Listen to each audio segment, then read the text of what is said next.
Good employee communication can help your business grow, thrive, and survive. It's a very important step, especially if there's a change that you need to make, a big change. Maybe it's to your customer service, your sales process, or just some sort of everyday thing. You need employees to embrace something new and follow it. You can't be looking over their shoulder all the time. You need them to do it. You need them to buy in to what you're telling them to do.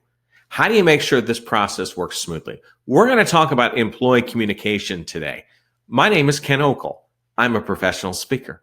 I talk to audiences about improving your performance on the job, and I pull from a background that includes broadcast news, hurricane relief, and professional ballet. Now, I know, unusual combination, but in each and every field, I had to perform at a high level every day under pressure. First concept I want to talk to you about involves repetition. Very often we'll see in an organization, they need people to do something. So it's simply repeated a lot. We need you to do this. We need you to do this thing. Keep doing this thing. It may come through verbal instructions, email, signs. After a while, though, the repetition starts to be tuned out. Let me give you an example that I saw a few years ago. I was in a government building. While walking through, I noticed there was a door that had a whole lot of signs on it. So I'm going to bring up that picture. Let's go over some of the signs on the door. Do not open. Do not use this door. Emergency exit only. Emergency exit only. You'll be subject to a fine. Do not enter.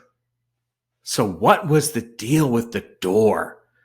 I was never able to find out. Perhaps for security purposes, that door was no longer being used. Maybe they wanted to make sure there was only one way to get in and out of the building, so they didn't want people to use that door. But evidently, the instructions were not being followed, and whoever was giving the instructions thought the best way to solve the problem was to put up another sign.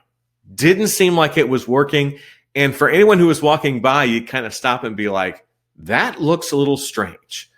What could you do in that situation? I think it's very important when you're asking people to do something, give them the why. Why do we need you to follow these instructions? Why is it important?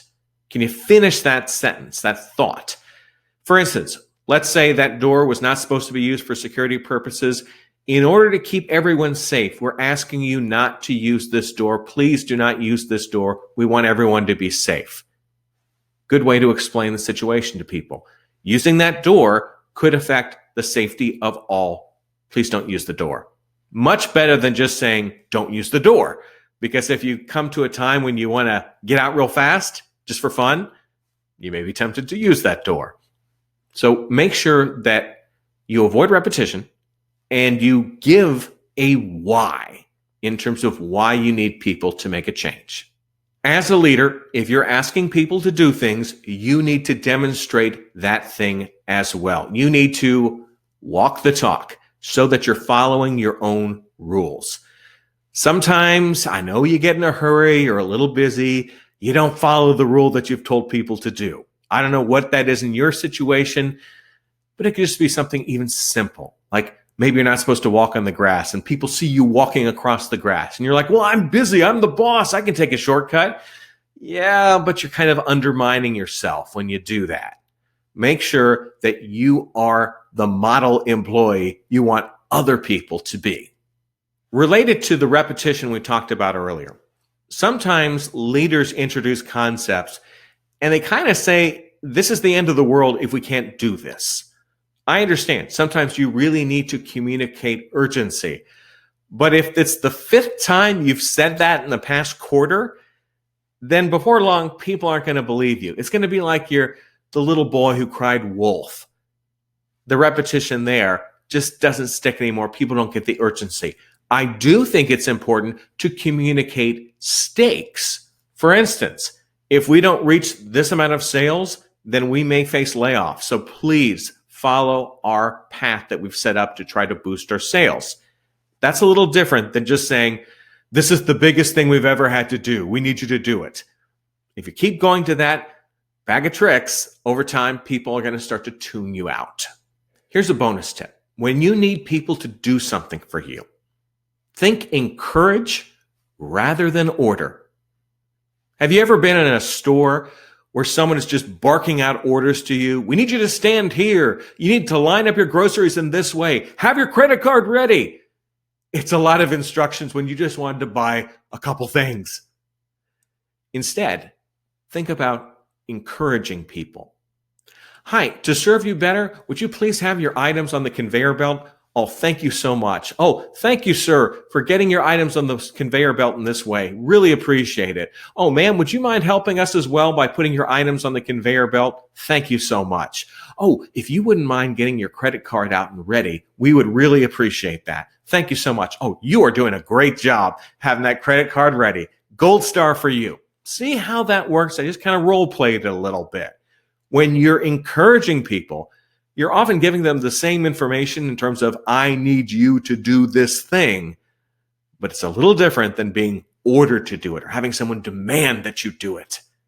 Little shift, big difference. I hope this presentation has whet your appetite for how you can improve employee communication. For more about me, go to my website, kenokel.com. While there, you can find out more about me, watch some clips of my presentations, and listen to my podcast, The 2-Minute Takeaway. Want to send me an email? tvguy@kenokel.com. Now, what's up with the email? Years ago, I worked in TV news. And when someone would recognize you in public, they would want to say hi, but they wouldn't remember your name. So they would just yell out things like, hey, TV guy. Also, I encourage you to connect with me on the social networks.